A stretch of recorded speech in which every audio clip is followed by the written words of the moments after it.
Good morning. This is the Innovation Conversation. I'm Kevin Coop. And I'm Tom Furphy. So, Tom, you sent me a piece from, I think it was GeekWire, the other day about how Amazon is working with USC to create a machine learning research center. And basically, this is called the Center for Secure and Trusted Machine Learning, and it'll support research that looks at new scalable ways to secure and preserve privacy in machine learning, which I guess tells us something about how sensitive at this point Amazon is, along with everybody else in big tech, about being targeted by legislators and regulators over issues of privacy. We've talked about Amazon's use of personal data and use of personalization in the customer experience quite a bit, over the years on the innovation conversation. I think that, I personally feel, and I think many folks do feel, that Amazon is a good custodian of your data, right? They don't share it externally. Occasionally you'll get the retargeting of products that you're looking at on Amazon when you're off Amazon. But generally, the way the platform uses your data helps you as a shopper. It helps you find the products you're looking for and get to them quickly. But I can see, with all of the scrutiny that's happening now around privacy and use of personal data, and how misused it is in many places. To me, I think it's a very smart move by Amazon to take this proactive approach, to leading this institute. And I think it goes a little bit beyond PR. It is. I think some of it is, there's a little bit of positioning in there. It's a good position for them to be in. But I also think taking a proactive role and ideally defining how others use this information, because machine learning is incredibly powerful. And it can be dangerous when it's let to go too far. Taking a proactive stance in the industry to say we're going to be responsible about this, I think it's a really smart move. Well, and it's not just Amazon's, the retail side, right? They've got Alexa, Mm-hmm. they've got the Halo medical device. For sure. Plus, they're making such a push into healthcare that there's so many linkages to what they're doing that are maybe only tangentially connected to the retail side of the business, that certainly people are going to be, there a lot of questions are going to be raised about how they use that information. Absolutely. They use machine learning across the company. I was returning a product to Amazon, and I knew that I was on with one of their chat bots, which is all AI. Right. Based. So that was actually relatively frustrating in its own right. But Amazon, it's one of its core underpinnings is the use of machine learning, both internally and externally, throughout the company. So all of these new areas and the amount of personal data and behavioral data that they're accumulating and that the services are configured around and rendered upon, it is massive, but it is core. And with great with the great opportunity with that does come a lot of responsibility, to protect it throughout, and particularly as we're getting into things like health and other things in daily lives of folks that is far more sensitive. And it was products they're looking at. And it was interesting as I was kind of rummaging around online, being tracked by God knows who. It was interesting that I did not remember that Google put in a $2.1 billion offer to buy Fitbit in November of 2019. That deal, I don't think, is closed yet because of regulatory issues. Based on what I was reading. And I think we do know that it is coincidental in some ways that with a change in the Senate and the change in the White House, we're probably going to see more legislation and regulation of big tech, although I think it would have happened anyway because everybody's fed up with big tech. It seems to be a unifying factor politically.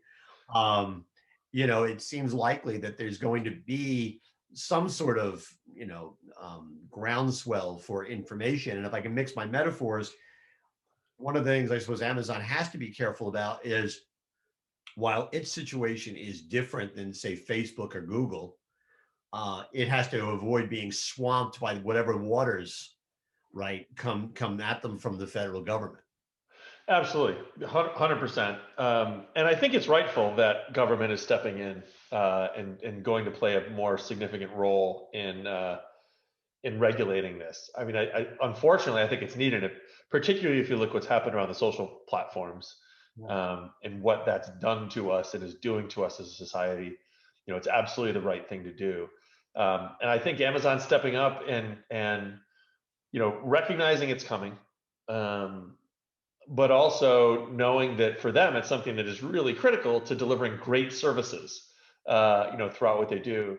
I think taking that proactive role and genuinely saying, let's think about how to do this responsibly. Let's get the right players in the industry together and do that. Let's do some really deep research around, what are some of the things we can do, um, be it controls or types of technology that's embedded within the experiences that guarantee certain types of privacy, or be it blockchain or other types of encryption type capabilities that are in to enable that kind of either super control or personalized security, right? I mean, I just think if you think about where this is going to go, and how pervasive these companies are in your life, um, I think getting out ahead of it collectively, and ideally taking a proactive position in creating standards, right? But these aren't just standards that go up on a wall and say, "Hey, these are the things you're supposed to do." These are standards you embed, within the technology to ensure that, that it is delivered responsibly. Better to regulate yourself to be regulated by from the outside. Well, Although, I just don't think the government will know how to regulate them. I mean, they'll, and I think they may end up. I mean, in some cases, yeah, maybe you can just take hard lines and say we're not going to let data be used to do X, and particularly in the social network, um, you know, elements that probably, um, may be a good thing in the near term. But I think overall, I think that just the government's not going to have the sophistication, I don't think, to really truly be able to, um, to be able to properly manage that. well, it's the standard joke, right? There's big tech. Big tech is probably terrified about being regulated by a bunch of people for whom their password on their computer is password. Right, right. Dollar signs for the S though. Well, and it's interesting because I mean, I did have an email. It was funny. We had the story about Kroger spending. Yes, you have somebody walking through. Oh yeah, yeah. Sorry about that. The only people who are coming through here is the abominable snowman. Totally. Um, the we had the story this week about Kroger being willing to telling its employees, listen, we're going to pay you $100 to get vaccinated. And I immediately got an email um, from somebody saying, whoa, what do you mean? How are they going to use that information? Are they going to provide it to the insurance company? Are they going to provide it to the bosses? How are they going to, which was way more paranoid than I would have been, but it signified to me exactly how sensitive people are about this stuff.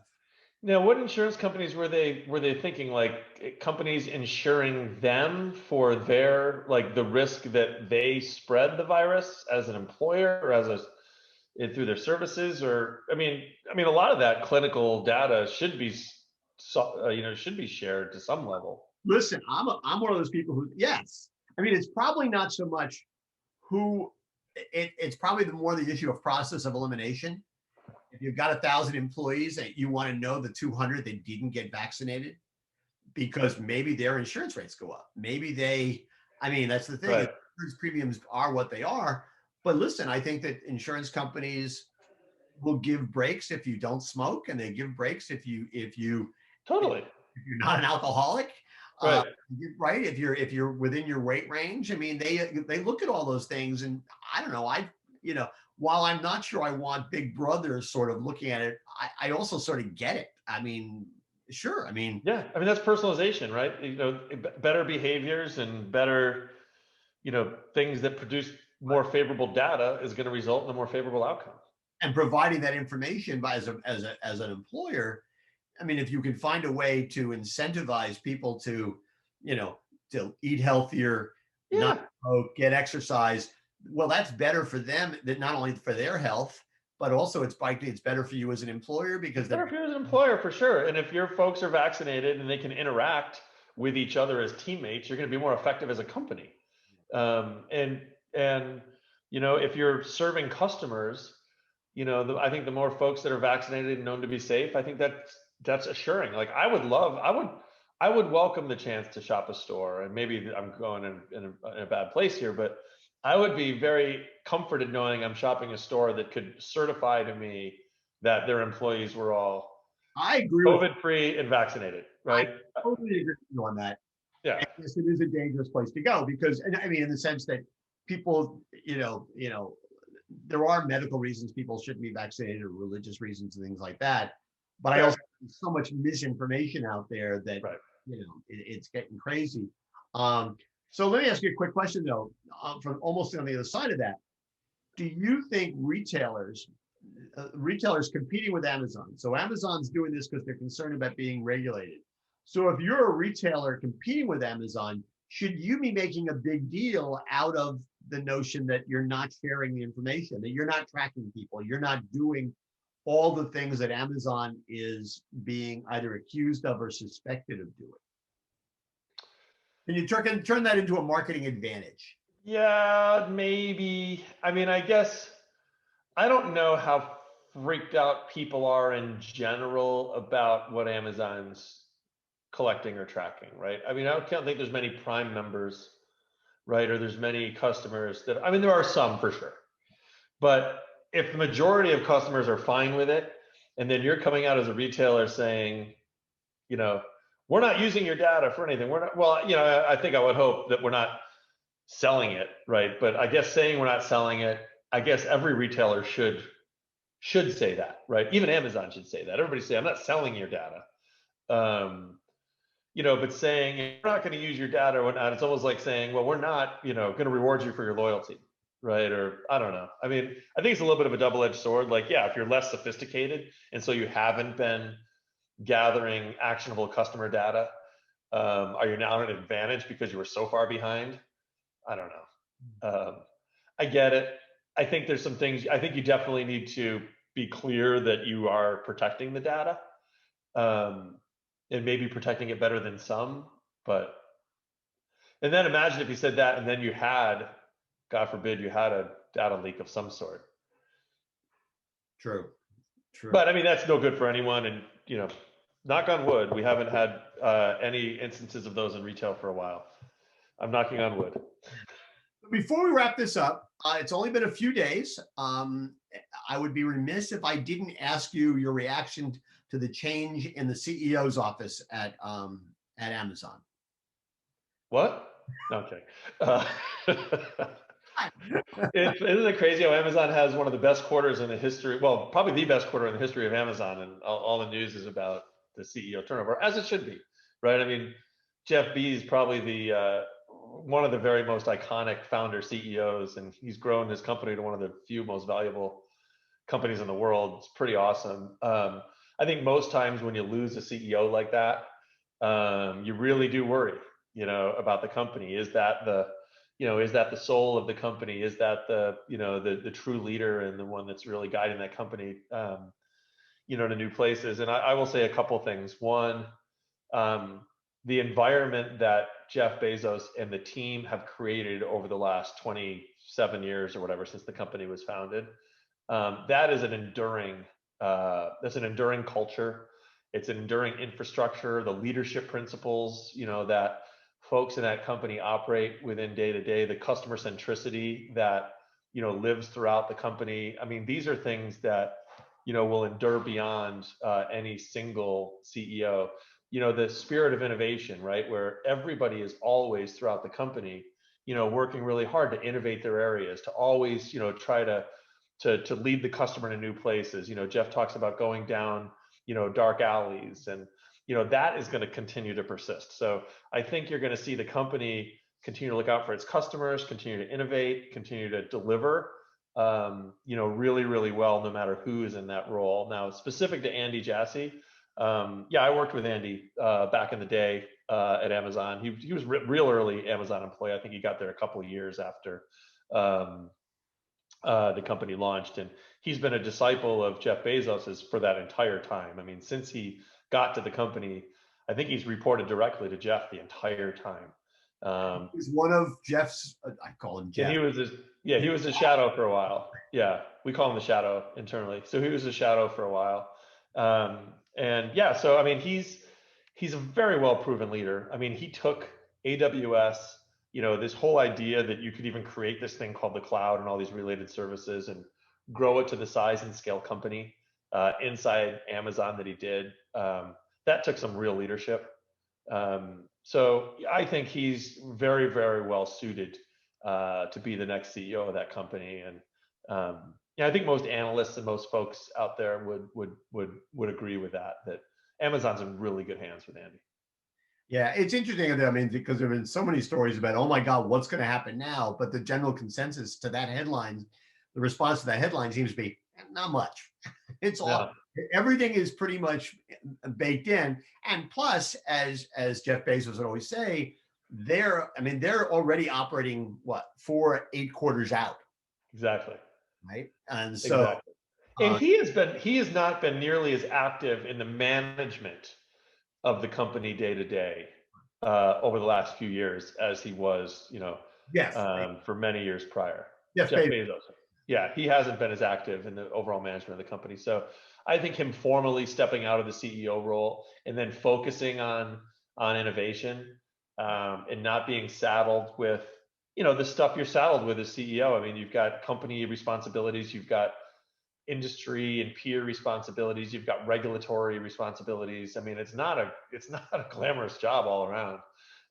And so to free him up to actually focus on innovation could actually be a big shot in the arm, pun intended, for Amazon to really step up to the next level. And he has other things he can work on. He can get to the he can go to the moon, and then he can look at Andy Jassy and said, "Now I want 2 days delivery, 2 day delivery." To the moon, nice. Anyway, well, listen. As always, thank you for doing this. This is the Innovation Conversation. I'm Kevin Coop. And I'm Tom Murphy. See you next time, everybody. Thanks, everyone.